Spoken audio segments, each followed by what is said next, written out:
네, 오늘은 룻기 3장 13절에서 18절까지의 말씀을 가지고 성취하기 전에는 이라는 제목으로 말씀을 전하도록 하겠습니다.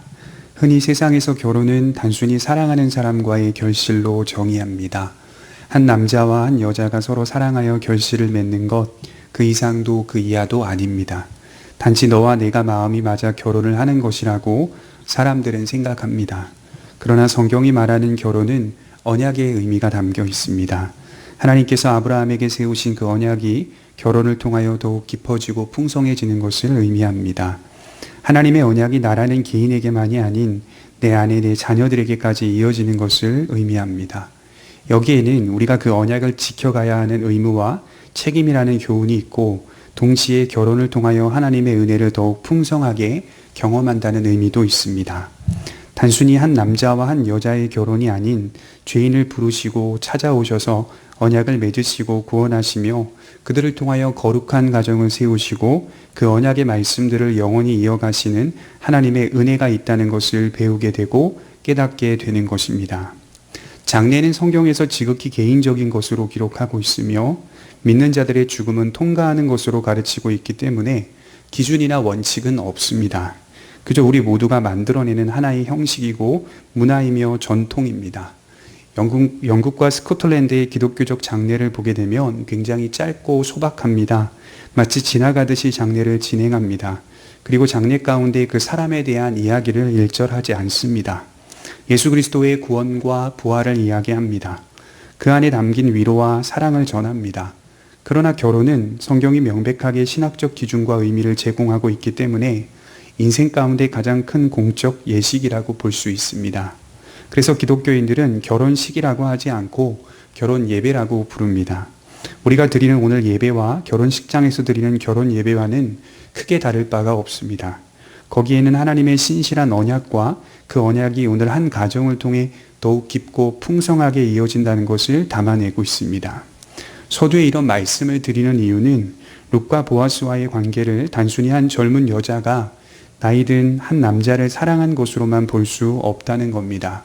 왜 그렇게 기업을 이어가려 하는가 묻는다면 룻에게 보아스는 말론을 통해서 세워진 하나님의 언약의 가정을 절차대로 이어갈 사람이었기 때문입니다. 룻은 지금 신앙적 결혼을 원하고 있습니다. 언약적 결혼을 소망하고 바라고 있습니다. 아브라함이 모리아 산에서 이삭을 바치는 사건이 창세기 22장에 나옵니다. 가장 사랑하는 아들 이삭, 하나밖에 없는 그 아들을 번제로 바치라 하셨을 때 아브라함은 아무 대꾸 없이 순종하였습니다. 그리고 아들을 잡으려 할 때 하나님은 나타나셔서 말씀하셨습니다. 아브라함아, 아브라함아, 이제 됐다. 내가 나를 사랑하는 줄 내가 알았다 라고 말씀하셨습니다. 그리고 고개를 돌렸더니 하나님이 친히 준비한 순양을 발견하게 되고 그것을 가지고 희생 제사를 드립니다. 그리고 나서 아브라함을 향한 축복의 말씀이 주어집니다. 이 내용이 굉장히 범상치가 않습니다. 창세기 22장 17절에 보면 내가 내게 큰 복을 주고 내 씨가 크게 번성하여 하늘의 별과 같고 바닷가의 모래와 같게 하리니 내 씨가 그 대적의 성문을 차지하리라. 또 내 씨로 말미암아 천하 만민이 복을 받으리니 이는 내가 나의 말을 준행하였음이니라 하셨다 하니라. 하나님께서 큰 복을 주시는데 그것은 씨에 대한 복이었습니다. 내 씨가 라고 표현합니다. 이 씨로 말미암아 천하 만민이 복을 받는다고 말씀합니다. 여러 자손들이 복을 받게 된다는 말일 것입니다. 이 씨를 단수로 기록한 이유가 있습니다. 바울은 갈라디아서 3장 16절에 우리가 읽은 창세기 22장 17절 말씀을 이렇게 해석해 주고 있습니다. 갈라디아서 3장 16절입니다. 이 약속들은 아브라함과 그 자손에게 말씀하신 것인데 여럿을 가리켜 그 자손들이라 하지 아니하시고 오직 한 사람을 가리켜 내 자손이라 하셨으니 곧 그리스도라. 모리아산에서 아브라함에게 복을 주실 때 그 핵심은 단수 형태의 한 씨로 인하여 축복의 자손들이 확대될 것이며 이들을 통하여 대적들은 패배할 것을 말씀하신 겁니다. 오직 한 씨로 인하여 확대된다는 사실을 예언하신 겁니다. 그 씨가 누구입니까? 곧 그리스도다 이렇게 말하고 있어요. 하나님께서 아브라함에게 주신 가장 큰 복은 바로 예수 그리스도라는 씨였습니다. 우리는 지금 이 중간 과정 가운데 룻이 들어와 있다는 사실을 보고 있습니다. 보아스와 룻은 혈통으로 예수 그리스도의 조상이 됩니다. 룻이 하나님의 언약을 신실하게 이어가길 원하였더니 하나님은 룻의 신앙을 사용하셔서 그녀를 통해 예수 그리스도가 나게 하셨습니다. 만일 룻이 기업을 이어가지 않았다면 이 축복의 계보에 들어올 수 없었을 것입니다. 룻은 구원받은 주의 백성이요 이는 하나님의 언약적 절차를 소중하게 여겼던 여인이라는 말이 되는 것입니다. 반대로 보아스도 마찬가지입니다. 그에 대한 평가 또한 하나님의 언약 안에서 신실하게 살았던 사람이라고 말하고 있습니다. 하나님의 언약을 신실하게 지켜가면 하나님은 그의 백성들을 책임져 주십니다. 당장 우리 삶이 어려워 보여도 끝내는 그의 신앙의 삶이 틀리지 않았음을 나타내십니다. 신자의 길은 승리할지 못할지를 걱정하는 길이기보다 승리의 길을 한 발짝 한 발짝 걸어가는 겁니다. 주님이 이루신 그 길을 우리는 인내하며 걷는 것입니다. 거기에 불확실한 미래가 아닌 확실한 미래가 보장돼 있으나 현실 가운데 그것이 나타나는 방식은 마치 수많은 고뇌와 갈등 속에서 신앙을 지켜가는 모습으로 기록되어 있다는 겁니다. 예수님은 이미 승리하셨지만 아직 남아있다고 말씀하셨습니다. 마지막 날이라고 하는 그날이 신자에게 남아있으니 신자는 목숨을 다하여 신앙을 지켜가는 전쟁을 치루어야 합니다. 성령님의 도움과 힘으로 말미암아 지켜내야 합니다. 그리하여 누가 진짜 분명한 왕의 백성인지가 마지막 날에 드러나게 될 것입니다. 사단이 패배하였다고 해서 가만히 있을까요? 성경은 그렇게 말하지 않고 패배한 것을 알지만 분노해서 더욱 요동한다고 말씀합니다. 할 수만 있다면 믿는 자들을 미혹합니다.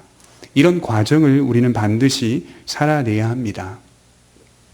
2차 대전 당시 베를린을 놓고 벌어진 전투가 가장 피를 많이 흘린 전투였다고 합니다.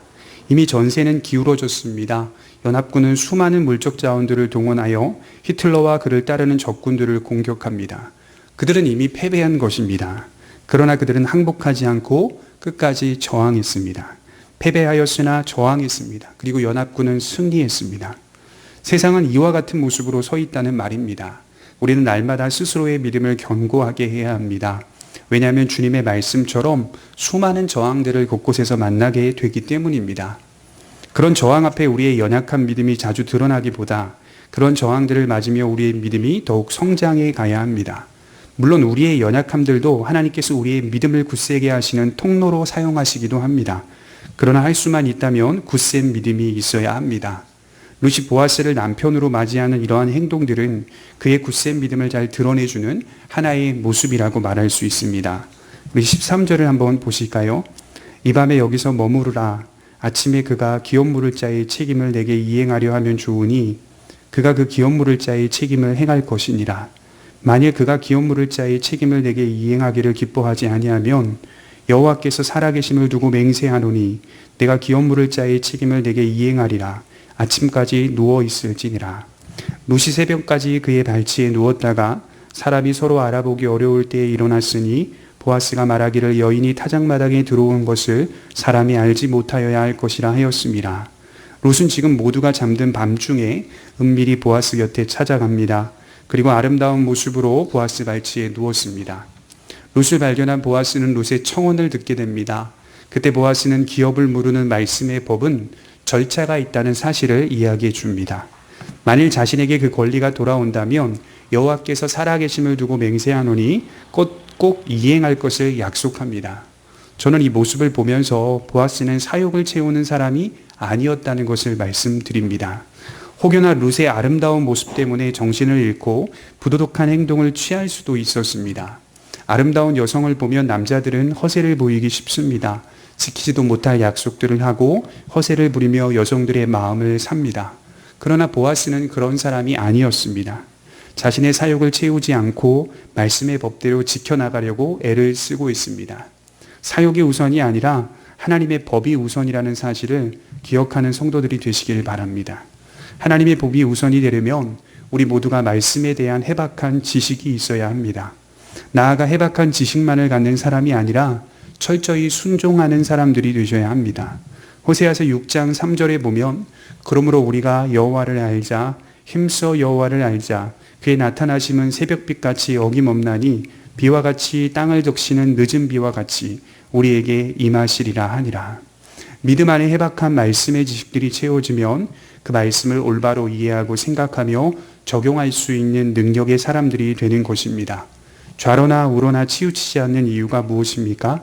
하나님의 말씀을 올바로 알고 있고 아는 것으로만 끝나지 않고 하나님을 향한 사랑이 순종으로 나타나기 때문입니다. 15절입니다. 보아스가 이르되 내 겉옷을 가져다가 그것을 펴서 잡으라 하매 그것을 펴서 잡으니 보리를 6번 되어 룻에게 지어주고 성읍으로 들어가니라. 룻이 시어머니에게 가니 그가 이르되 내 딸아 어떻게 되었느냐. 룻이 그 사람이 자기에게 행한 것을 다 알리고 이르되 그가 내게 이 보리를 6번 되어주며 이르기를 빈손으로 내 시어머니에게 가지 말라 하더이다 하니라.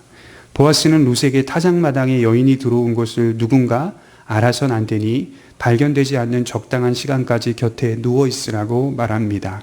그리고 동틀 때에 룻은 다시 집으로 돌아갑니다. 여기서 보아스는 빈손으로 가지 않도록 보리를 6번 되어 주었습니다. 약 25kg에서 30kg 정도 되었다고 합니다. 룻이 돌아오자 시어머니는 급한 마음으로 내 딸아 어떻게 되었느냐 16절을 그렇게 묻고 있습니다. 룻은 자초지정을 말해줍니다. 보아스가 룻의 청혼을 받아들였다는 사실을 말해준 것입니다. 그리고 시어머니에게 빈손으로 가지 않도록 귀한 곡식을 많이 주었다는 사실을 이야기합니다. 보아스가 룻에게 보리를 6번 되어준 것은 어떤 의미가 있는 걸까요? 고대 근동에서 이러한 모습은 추측하건대 신부집에 대한 약소한 값으로 여기기도 했다고 합니다. 진보학자들은 밤중 보합스를 즐겁게 했으니 화대를 지불했다는 식으로 해석합니다. 이것은 성경을 참 모르는 것입니다. 보아스는 어떤 부도덕한 행위를 하지 않았습니다. 이것은 거룩하고 순결한 신부에 대한 약소한 값을 지불한 겁니다. 또한 내가 룻에게 맹세한 대로 행하겠다는 모종의 약속과도 같았습니다. 저는 여기서 중요한 단어 하나가 눈에 들어왔습니다. 바로 17절에 빈손으로 라는 단어입니다. 이 단어가 1장 21절에도 등장했는데 한번 보겠습니다. 내가 풍족하게 나갔더니 여호와께서 내게 비어 돌아오게 하셨느니라. 여호와께서 나를 징벌하셨고 전능자가 나를 괴롭게 하셨거늘 너희가 어찌 나를 나옴이라 부르느냐 하니라. 내게 비어라는 단어가 오늘 17절에 빈손으로 라는 단어와 같은 단어 레캄이라는 단어입니다. 나오미는 모압 땅에서 남편을 잃고 자식을 잃고 돌아왔을 때 자신을 나오미라 부르지 말고 마라로 불러달라고 말했습니다. 그때 나오미는 여호와께서 자신을 비어 돌아오게 했다고 표현했습니다. 나는 이제 비어있는 인생, 모든 것을 잃어버린 상실한 인생이라는 말입니다. 하지만 오늘 3장 17절에 다시 등장하는 빈손이라는 단어를 보게 되면 이제 나오미의 텅 빈 인생은 지나가고 있다는 사실을 나타내주고 있습니다. 이제는 텅 빈 인생이 아니요 텅 빈 그 자리에 다시 채워지는 인생이 될 것을 암시하고 있습니다. 성도 여러분, 신자의 삶은 텅 빈 인생이 아닙니다. 가진 것이 없어도 잃어버려도 상실했어도 우리는 여전히 채워지는 인생으로 살아갑니다. 우리가 믿는 하나님은 채우시는 분이시지 텅 빈 인생으로 이끄시는 분이 아닙니다. 우리가 원하고 바라는 것들이 채워질 수도 그렇지 않을 수도 있지만 하나님의 뜻대로 신자를 채워가시는 것은 계속되는 겁니다. 어떤 모습으로든 믿는 자들의 삶은 계속 채워지고 있는 겁니다. 바울은 말했습니다. 고린도후서 6장 10절에 근심하는 자 같으나 항상 기뻐하고 가난한 자 같으나 많은 사람을 부요하게 하고 아무것도 없는 자 같으나 모든 것을 가진 자로다. 고린도인들이여 너희를 향하여 우리의 입이 열리고 우리의 마음이 넓어졌으니 너희가 우리 안에서 좁아진 것이 아니라 오직 너희 심정에서 좁아진 것이니라. 내가 자녀에게 말하듯 하노니 보답하는 것으로 너희도 마음을 넓히라. 여러분, 마음을 넓히십시오. 그리고 마음을 지키십시오. 우리는 항상 채워지는 인생을 살고 있는 겁니다. 텅 빈 인생이라고 말하며 하나님 앞에 탄식할 때도 우리는 여전히 채워지는 인생을 살고 있는 겁니다. 하나님이 어떻게 우리의 인생을 채우실지 모릅니다. 나오미는 6번 데워준 보리를 보며 하나님께 감사했습니다. 비록 지금 이 일이 자신의 계획 속에서 나왔다 하더라도 하나님이 들으시고 응답하시며 일하신다는 사실을 보니 자신은 여전히 은혜를 받는 하나님의 자녀라는 사실을 깊이 감사했을 것입니다. 그리고 나오미는 이렇게 말해줍니다. 3장 18절에 이에 시어머니가 이르되 내 딸아 이 사건이 어떻게 될지 알기까지 앉아있으라. 그 사람이 오늘 이 일을 성취하기 전에는 쉬지 아니하리라 하니라. 언뜻 보면 인간들만 보이는 것 같습니다. 인간들의 노력과 수고, 움직임만 보입니다. 그러나 무대 뒤에서 일하고 계시는 하나님의 섭리를 보아야 합니다.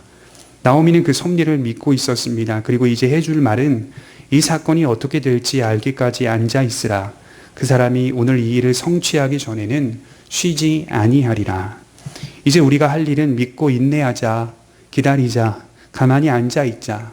하나님께서 그의 마음을 움직이셔서 성취하시니 기다리자고 말씀합니다.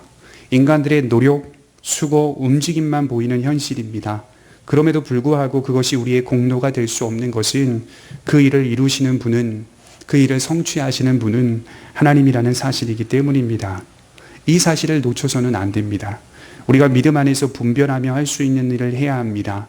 그러나 끝내는 그 결과가 우리의 손에 있지 않습니다. 가만히 앉아 기다려야 하는 자세도 있어야 하는 겁니다. 모든 일에 최선을 다하되 성취하시는 하나님의 손에 맡기며 살아가는 자세도 우리가 해야 할 일이라는 겁니다. 주급해서는 안 됩니다. 서둘러서도 안 됩니다. 미리 결론을 내서도 안 됩니다. 아직 우리의 인생은 끝나지 않았습니다. 믿음 가운데 가장 중요한 자세가 무엇이냐고 제게 묻는다면 인내라고 말하고 싶어요. 믿음 속에 인내가 균형 있게 가르쳐져야 합니다. 설교란 믿음을 인내로 표현하는 것이다. 이렇게 저는 배웠습니다. 만일 믿음을 당장의 문제 해결로만 표현한다면 우리는 믿음을 요행 정도로만 이해하는 겁니다. 믿음은 인내입니다. 기다림입니다. 야고보서 1장 4절에 보면 인내를 온전히 이루라. 이는 너희로 온전하고 구비하여 조금도 부족함이 없게 하려 함이라. 믿음을 인내를 온전히 이루는 것으로 묘사하고 있습니다. 인내를 온전히 이루라. 이는 너희로 온전하고 구비하여 조금도 부족함이 없게 하려 합니다. 인내는 우리의 믿음을 부족함 없이 완벽하게 챙겨주는 무기라고 말할 수 있습니다. 우리는 인내해야 합니다. 그리고 기다려야 합니다. 그러면 아무것도 채워지지 않는 것이 아니라 계속하여 부족함 없이 완벽하게 챙겨주시는 하나님의 손길을 경험하게 되는 겁니다. 그럼 어떻게 기다릴까요? 어떻게 인내할까요? 오늘 식대로 표현하자면 말 그대로 그냥 앉아 있어야 합니까? 여기 앉아 있으라는 말은 그냥 아무것도 하지 않는다는 말이 아니라 최선을 다했으니 결과를 맡기고 일상을 살아가라, 일상을 지켜내라 라는 뜻입니다. 룻에게는 다시 이삭을 줍는 겁니다. 시어미 나오미에게는 기도하는 것입니다. 그가 할 수 있는 일을 하는 겁니다. 각자 해야 할 일상들을 지켜가는 겁니다. 우리 또한 구원과 재림을 기다리며 주어진 일상을 살아가야 합니다. 나오미와 룻은 이 일이 있은 후 계속해서 이삭을 주었을 것입니다. 바울은 주의 재림과 구원을 갈망하는 데살로니가 교인들을 향하여 꾸짖고 있습니다. 데살로니가후서 3장 10절에 보시면 우리가 너희와 함께 있을 때에도 너희에게 명하기를 누구든지 일하기 싫어하거든 먹지도 말게 하라 하였더니 우리가 들은즉 너희 가운데 게으르게 행하여 도무지 일하지 아니하고 이를 만들기만 하는 자들이 있다 하니.